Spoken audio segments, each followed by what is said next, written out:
Christ's October 20th, 2007 message. The introduction to the October 20th, 2007 message.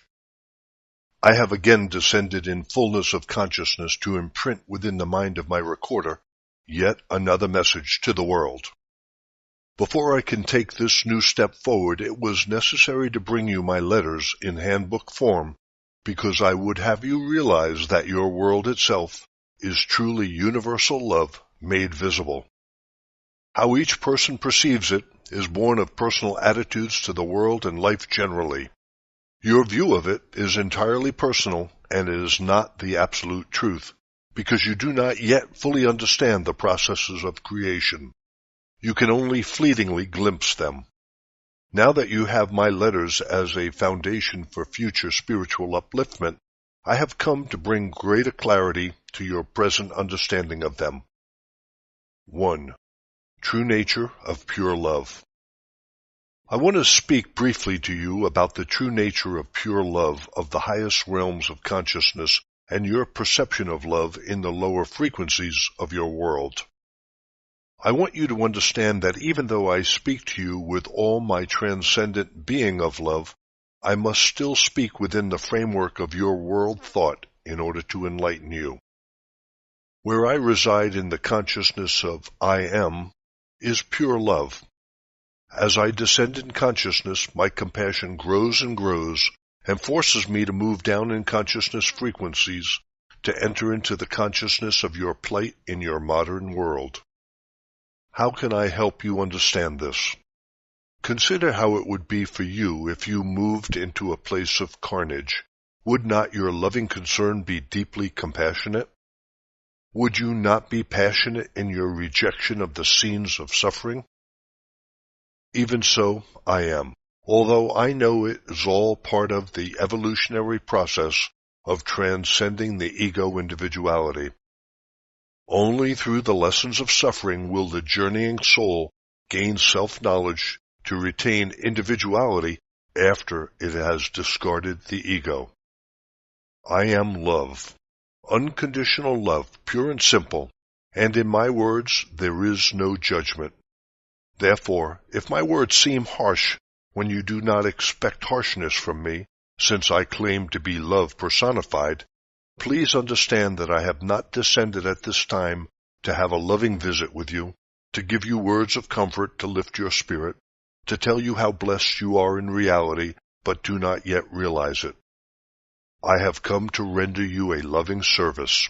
I have come expressly to give you the worldly facts which cause you pain, illusory as they really are, to show you what you are all helping to create for yourselves. Just as no loving and successful teacher enjoys the words he must use to help aggressive pupils see and acknowledge the harm they do in the classroom, so must I speak about your present condition in worldly words you may understand to enable you to work to rise above it. But I do not speak the words to condemn the action or the doer of the action. I am love, the embodiment of pure love, but I speak as the situation demands to people who have not yet managed to overcome their ego frailties. I love all people, for I am all love. But love dons many masks in its loving attempt to reach out and help those who are seeking relief from present distress.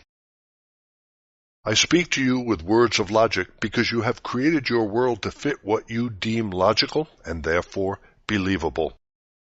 If I were to approach you with the meaning expressed by love, you would be all at sea because the meaning would not conform to your logic, and you would still refuse to believe that I have spoken. Love transcends and eliminates the need for the 10 Commandments, but there are few in your world who can truly understand this. 2. True nature of consciousness. I want to speak to you about the true nature of consciousness, of the difference between universal consciousness, divine consciousness, and human consciousness. You truly need to understand these differences to enable you to live spiritually proactive lives within your world, which is what I have come to help you do. Consciousness transcendent and human consciousness. Consciousness is now a word used widely, even lightly, but it is not fully understood by many dear seekers of truth. You have drawn your being from universal consciousness split into divine consciousness at the time of the Big Bang. See letter 5. This is the perfect consciousness of loving intelligence and intelligent love. It is impulses. These impulses are the very basic energy, the mainspring of all existence. This consciousness is indeed within you, surrounds you, transcends you, and can lift you into ever higher strata of spiritual ecstasy and ephemeral perception. This consciousness is what many call God. It is within you and transcends you. But what mankind must fully realize is that it is of such a high frequency of vibration, so spiritually refined in meaning, that it cannot be drawn into your own human consciousness to make itself known to you, until you begin to overcome your ego and ascend in spiritual perception of truth. Your ego is the barrier to superconsciousness. Only the most systematic and persistent daily attempt to cleanse your consciousness of ego thoughts and behaviors will make it possible for divine consciousness to seep into your human consciousness, bringing you new insight and perceptions. Illumined by new insight and perceptions, your thoughts, words, actions will begin to change. When you see things differently, you will begin to act differently. Your human consciousness is imperfect. It is fabricated out of selfish, egotistical drives. Let not your ego resist this valid statement. You are in no way to be blamed for this, because the ego is divinely created in order to separate divine consciousness into individual people. You need the ego.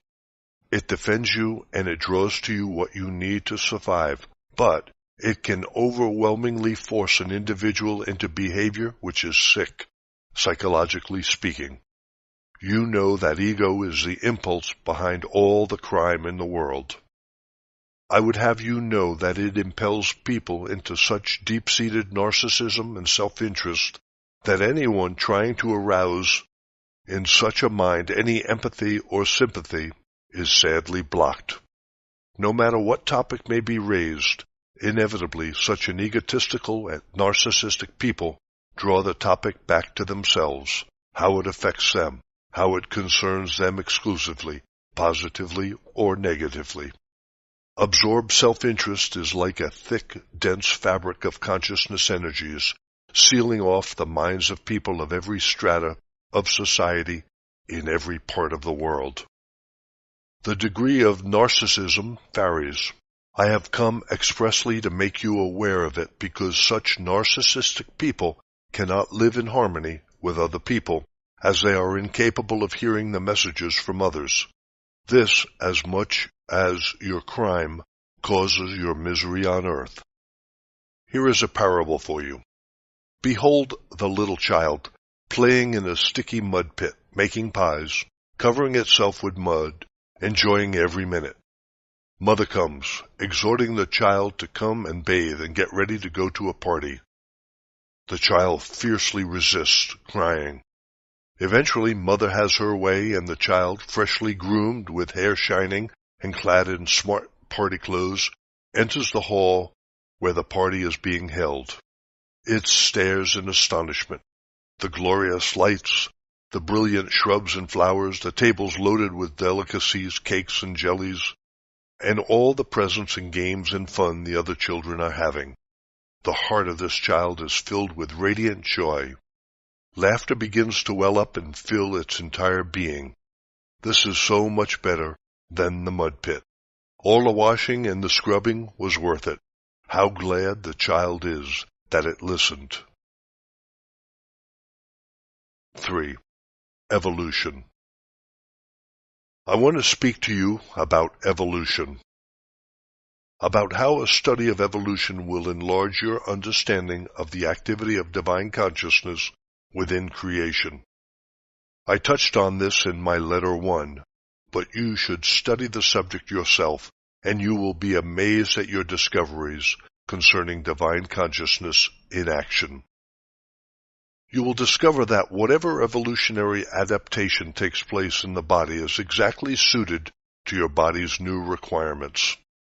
This is not a universe created arbitrarily or without the deepest loving concern for the living entities which inhabit it. In every case, a study of evolution will reveal an impulse at work within creation which displays knowledge of the entirety of creation, knowledge of the needs of the least entity, and how to perfectly fulfill them. Therefore, if you could only grasp that you are maintained and supported by this divine consciousness, which I also term life, and can realize that it knows your needs and that it is geared to answering, fulfilling your needs in the very best way to bring you into a stress-free state physically, emotionally, mentally, and spiritually, then you can let go of your fears and anxiety, and you can trust it implicitly. If only you could begin to realize this perfectly, absolutely, completely, comprehensively, compellingly, and could stop thinking that your own little, finite, limited minds can plan your futures. 4. Your belief in your own self-sufficiency. I want to speak to you about your belief in your own self-sufficiency, which is holding you back from achieving true self-surrender and the eventual ascent to Christ consciousness. How can you plan anything at all when you do not really know what tomorrow will bring? You don't know. You can only hope. Have you ever truly realized this about your mind power? You can only hope you know what tomorrow will bring. You are trapped in today, thinking you have stable access to all your environment, but in fact, through sheer lack of knowledge of where you really stand in relation to the world, you know nothing. You only hope. So why do you cling to your belief and trust in your limited knowledge and assert that your limited mind alone can make the best plans for your tomorrows, when you have within you divine consciousness, which is itself all knowledge of your tomorrows and the next 10 years, and even eternity? It knows your true purpose on earth. Do you? It knows what will truly make you happy, what will truly make you healthy, what will truly help you ascend the spiritual ladder of ecstatic spiritual consciousness. So why can you not let go of self-will and seek the supreme love guidance of that which created your world for you to enjoy? When will you rid your minds of all the old tales of Jehovah's vengeance told to you in the Bible, and discover for yourself that the will of the Father is only joy, health, happiness, fulfillment of your every need? 5. Your self-will and its created self-delusions. I want to speak to you about your self-will and its created self-delusions. Earthly consciousness is a fabric you spin with your thoughts and feelings. If only you had heightened perceptions, you would see it as kind of a dense fog. This is released into your air around you. When it is not ignited with the powerful drive of desire, intention, and purpose, it lies around you like so much waste. But when your thoughts and feelings unite in thought patterns of desire, or intention, or purpose, that life form is a blueprint, an electrical outline of your intention, and the corresponding magnetic field of emotion draws particles of energy together to bring this driving intention into visible manifestation. Please realize that this creation in the unseen around you is yours. Out of your limited knowledge of yourself, yes, your very limited knowledge of yourself, what you really believe, how you really react in certain circumstances, how you really impinge upon your environment and affect other people, how truly honest you are in all circumstances, out of this very limited knowledge you contrive to build these consciousness forms, the blueprints of your desires, intentions, and purposes to be experienced in the future. You do this unknowingly until you realize what you are doing. Then you will possibly join a class where you will be taught to do it deliberately. Believe me, these are spurious creations. Do not do it. You see with limited vision, you do not know how you can actually distort the paths of others by this belief that you know what is best for yourself or others. This is true error. This is a true trap of the unknowing, created by the ego drive. Hundreds of thousands, probably millions, believe that because they say, "It is so," in faith, that statement will make it so. But they have no idea what really lies in wait for them because of the various cosmic influences which play a huge part in their daily experience. They do not know what lies in wait as a result of their thinking and behavior in the past. You cannot create the perfect life for yourself until you, yourself, are absolutely perfect within your mind, heart, and actions, and have worked through a kind of recompense for past hurts you have inflicted. And yet, millions of your financial currency are being spent on acquiring the knowledge of how to potently form such consciousness forms as will override all the energy blueprints surrounding you and make them null and void. You are all going in the wrong direction. All that you seek in harmony and health will elude you until you fully understand that ego cannot create perfection, until you wake up to the beautiful all-giving nature of divine consciousness, which is your true source of being, the true source of health, achievement, and inspiration. You are like children in a playground, playing together, making up stories of make-believe and wondering why the make-believe does not work. The children are excited and energized by the imaginative and happy stories they tell each other, but when they go home, they have to face the realities of life as their parents live it. 6. Healing and sending healing to others. I want to talk to you about healing and sending healing to others.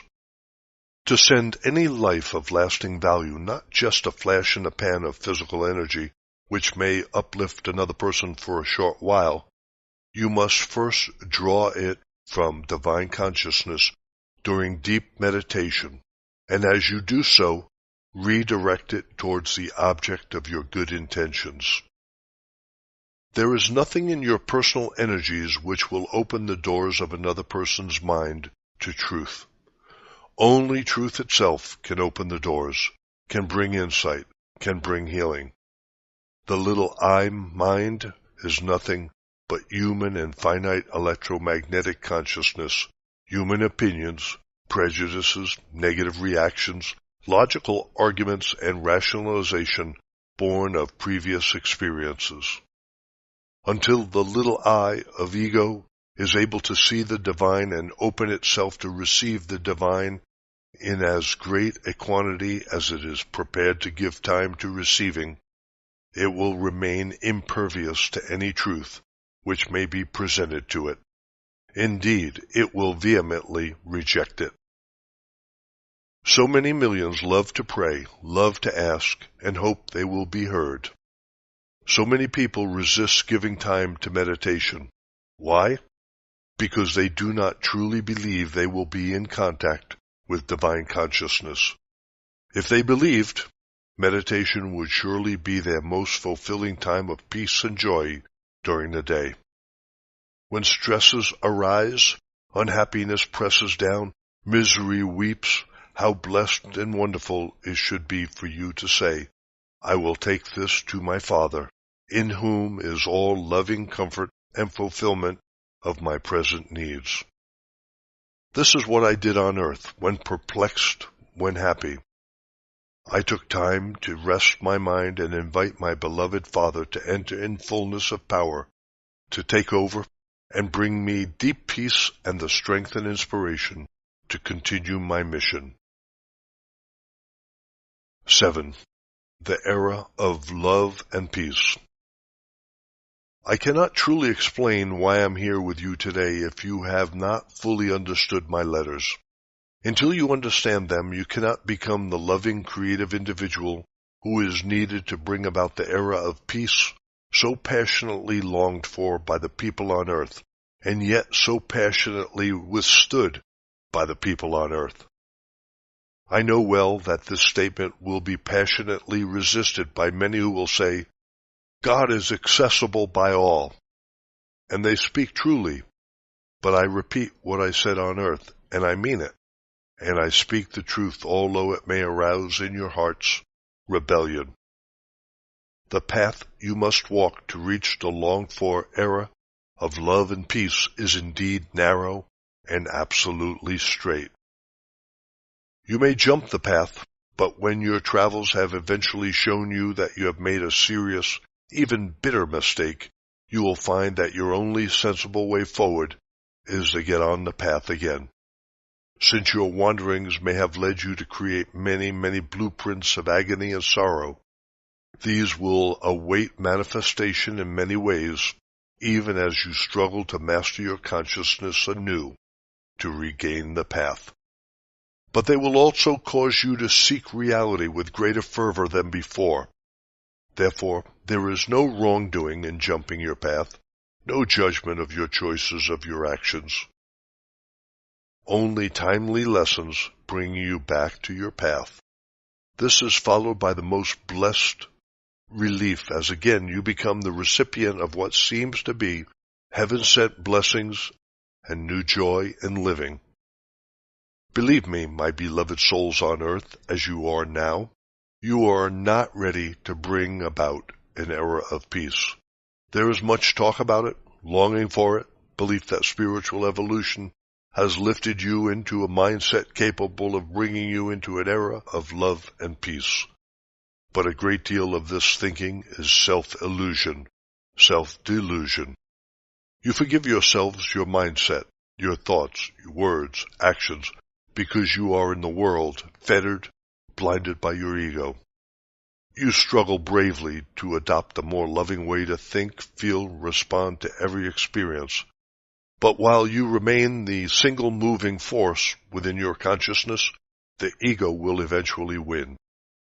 How will you respond if someone enters your home and wrecks it? Will you forgive them instantly because of your deep compassion for their enormous insecurities in life? Because you know that there is no loss when you can draw abundantly from the Father again? You will be able to do this when you have become fully at one with divine consciousness. How will you respond if someone should slander you in public and try to destroy your good name? Will you be able to smile lovingly, peacefully, sincerely bless that person?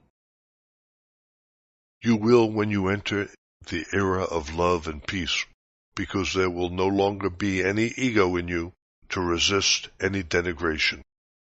You will see the denigrator clearly and will understand the impulse which impels him to harm another. Even more, your good name will no longer matter. You will be joyously in harmony with your source of being, and that will open vistas of such ecstatic living which will reveal all lesser things to be of no account, mere negative illusions.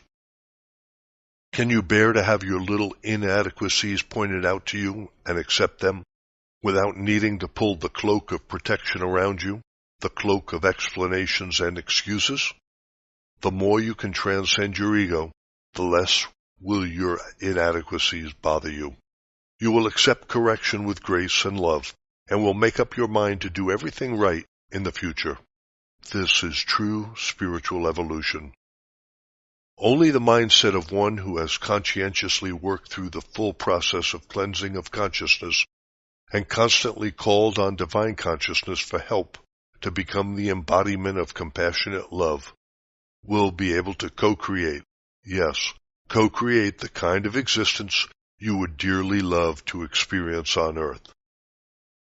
Do you realize how many people there are throughout your world who imagine they have found and practiced unconditional love, and yet they are ever on the lookout for other people who do not measure up to their standards of behavior, and are exhilarated and happy to judge and chastise them? How can such a mind create an era of love and peace? A spider spins its web. You spin your environment, health, and well-being in your minds with your desires, your intentions, your purposes. This is not a process of judgment, you must understand. This is purely a statement of the reality within electromagnetic energies. This is your truth. Until you fully acknowledge this and decide to seek conscious union with the divine at all times, the era of love and peace will escape you. When you have embodied the transcendent glory of love and the compassion within your consciousness, when your consciousness is at rest, peaceful, without the least strain of criticism and rejection of any kind of otherness, you will indeed become a member of the kingdom of God. Until that time comes, I would have you know that I am available, accessible at all times, compassionately aware and compassionately understanding of all you are having to endure at this moment. I am available as your love, your comfort, and your reassurance. I am your life. I am your way, and I am your truth. I love with deep compassion and an urgent longing to relieve you of your present burdens, and I will relieve you of them if you will but come to me, and let me respond with the warmth of my presence and guidance and insight to help you rise above your present frailties and sadness. Therefore, to help all those on earth who are willing to listen and to accept my words and seek my comfort, I say to you what I said in my letters. It must be widely accepted that in order to achieve a state of contented peace on earth, there must be a higher vision to strive to implement in your daily lives. Only by reaching for a higher vision will the physical world be rescued from widespread annihilation, when unenlightened people will sadly reap of their present chaotic sowing. This is not a judgment of criticism or condemnation, dear souls, but a statement born of the laws of your existence. Without the higher vision, either for the self or for the world, there can be no spiritual evolution or the achievement of that state of being when divine consciousness itself will be clearly evident in you, your lives, and your circumstances. At that time you will all have become transparencies of divine consciousness, and as such you will experience a quality of life previously undreamed of. 8. The vision. Your vision of a perfect world and a perfect life should be of love embracing all creation, a giving and receiving without stint, a shining health and beauty radiating light from all that grows and from all living beings, ecstatic creativity of every kind, ease of movement, traveling being merely a matter of desire, prosperous homes and joyous households, and everywhere a manifestation of divine consciousness in every atom. I cannot coin a better term for such a vision than kingdom of God, kingdom of heaven, to describe the future earthly quality of being when divine consciousness clearly pervades all living things and they transparently manifest the nature of divine consciousness in their every second of earthly existence. Sadly, millions have not yet glimpsed the light, and they spend their lives in seeking new spiritual experiences through new teachers and new knowledge, whereas the search should be for the experience of divine consciousness within and the spiritual vision arising therefrom. This can only be attained through constant and regular meditation. 9. Meditation. Only through meditation will you be enabled to still and quiet your mind completely. Only then can divine consciousness enter your brain cells, bringing its own knowledge into your mind. Only then can the flaws of ego be slowly dissolved from your brain cells and nervous systems. I am seeking people who are willing to set aside their self-absorbed search for spiritual felicity, seeking spiritual ways to live a better life, own more possessions. I am looking for people who will be willing to bond together in a mutual support system to begin to rebuild themselves to become fit to join in creating the kingdom of heaven on earth, when divine consciousness will reign supreme in the consciousness of all heaven's people. To achieve this purpose, I will set out clearly what true members of the kingdom of heaven on earth will be willing to accept. The rules that members must agree to try to implement in their lives daily, followed by the reasons why the rule is so important, are outlined in the following topic. 10.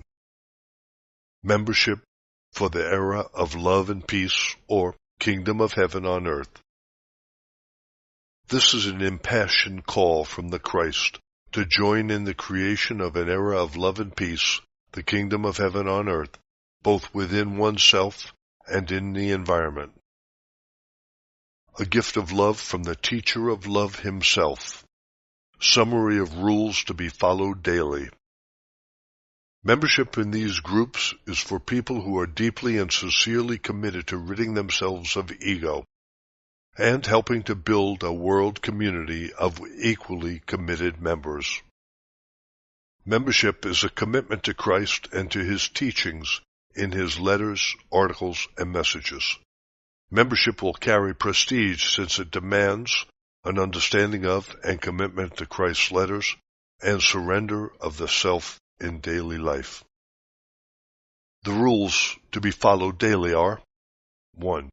Daily reading of the Christ-given rules and explanations, see below, of why he has made them into rules. 2. Daily meditation, see message 9 and how to meditate in letter 8. 3. Daily, I will reject all ego thoughts and replace them with thoughts of compassionate love and unconditional love. 4. To make meaningful contact with other people, I must listen to them and must stop bringing the subject back to myself. 5. I must be able to hear truths about myself without hiding behind a cloak of excuses and indulging in retaliations. 6. I must, at all times, be truthful and straightforward, otherwise my consciousness will be fragmented and I will lack conviction. 7. Daily I must remember and affirm that in the kingdom of heaven, tomorrow is always perfect. 8. I must avoid all alarmist talk. To build the kingdom of heaven within and without myself, I must withdraw my consciousness from everything which I do not want to see repeated or perpetuated in the future. 9. I will listen carefully to all who seek my love and my comfort, and will ask divine consciousness to give me the words to heal their hurt. 10. I will not give way to jealousy because I know that all things necessary for my care and happiness can be mine when I ask the Father, Mother, love. 11. Daily I will make the affirmations, visualizing the full meaning as I speak. Detailed rules and explanations. Before setting out the rules for membership, I will refresh your memories concerning your own creative power within your minds. When your thoughts and feelings unite in thought patterns of desire or intention or purpose, you have created a life form. That life form is a blueprint, an electrical outline of your intention, and the corresponding magnetic field of emotion draws particles of energy together to bring this driving intention into visible manifestation. This is a manifestation of your own desires, and because your knowledge of yourself and your future is so limited, this manifestation will bring its happy side and its dark side into your experience. But when you first go to divine consciousness and seek the true solution to your problem, and take this solution back to divine consciousness for its perfect manifestation on earth, then you have the perfect manifestation of light, carrying within it no future disappointments. Try to make it second nature to first seek guidance from divine consciousness. Even though you may feel you have heard nothing from the divine, I tell you truly, if you remain steadfast in faith, in time to come, you will find the answers in visible form returning to you. Therefore, 1. As a member of the kingdom of heaven of earth, I will meditate daily, starting with 10 minutes and moving on to whatever time I am comfortable with. I will set aside all thought as much as possible, quiet and silence my mind. I ask divine consciousness with heartfelt prayer to enter my consciousness and take over, bringing me divine wisdom and divine love, that it may bless my own life and all I relate to in any way, and the world generally. I will use this time of union with divine consciousness to know that all matters I take to it for healing and solving will be duly healed and solved. I pray that divine consciousness will give me the grace to know that it always answers the prayers of loving conviction. 2. As a member helping to create the kingdom of heaven, I must set aside every thought of envy. I must remember and affirm that as a child of divine consciousness, the Father, I may ask for whatever is needed or wanted, and know that in due time it will surely be manifested for me. 3. As a true member of the kingdom, daily I will reject all ego thoughts and replace them with those of compassionate love and the unconditional loving thoughts with which I will help build the kingdom. Daily I will repeat to myself, I have undertaken to help build an era of love and peace, and my ever-loving thought is a transforming influence on earth. 4. I must remember that the kingdom of heaven is a place of joy and laughter. Daily I pray that I may become more enlightened and lifted into appropriate, spontaneous joy and laughter to help lighten the spirits of those around me. 5. Daily I must remember that to overcome ego and make deep, meaningful contact with other people, I must listen. I must control my ego drive to talk about myself, and must listen, striving to understand and empathize with what I am being told. 6. Daily, I must remember that to overcome ego, I must be able to hear any truth about myself without wanting to retaliate or find excuses. In the kingdom of heaven, there is no backbiting, vindictiveness, resentment. By undertaking to help build the kingdom of heaven on earth, I must transcend all these ego impulses, exchanging them for unconditional love. 7. Daily, I must remember that in the kingdom of heaven, there is only a knowing that tomorrow will be perfect, because divine consciousness fills the minds and hearts of every dweller in the kingdom. Therefore, I must avoid all alarmist talk. 8. I will not get caught up in retelling the faults of others. I will not indulge my lower consciousness by contemplating the evils of the government and the world. To build the kingdom of heaven, I must withdraw from everything which I do not want to see perpetuated. Otherwise, the kingdom will never take shape, or others will build it and I will be left behind. I will be shut out by the self-indulgent consciousness I am building every day. 9. I will listen with love to all who seek my comfort and will ask divine consciousness to give me the words to say to heal their hurt. 10. Daily, I will visualize and make the following affirmations with love, for the world and for myself. I will affirm constantly that because divine consciousness illumines my mind, my affirmations are powerful and life-giving. I visualize they are the seeds of future events. Daily affirmations. Daily, I open my heart and mind to divine consciousness transcendent to help me dissolve all present selfish ego drives. Daily, I open my soul to receive divine consciousness to assist me in building a new era of love and peace in the world. In the kingdom of heaven, only divine love, divine compassion, joy and laughter, and beauty of self-expression will be sublimely manifested always. Nature in every area of the world will flourish luxuriantly, harmoniously, supplying fruits and foods for every single person on earth. All people will be well fed. All will be well clothed. All will be uplifted in spirit and will manifest divine consciousness in every way, every day. I lift this vision of felicity to divine consciousness where it will be ignited with divine life for its perfect manifestation on earth. I give my loving thanks to my source that even now it is all beginning to take shape in the unseen. Thank you, Father. My beloved souls, it is known that at this time there will be clear and unmistakable division between the children who choose the light and children who prefer the diversions and darkness of the worldly ego.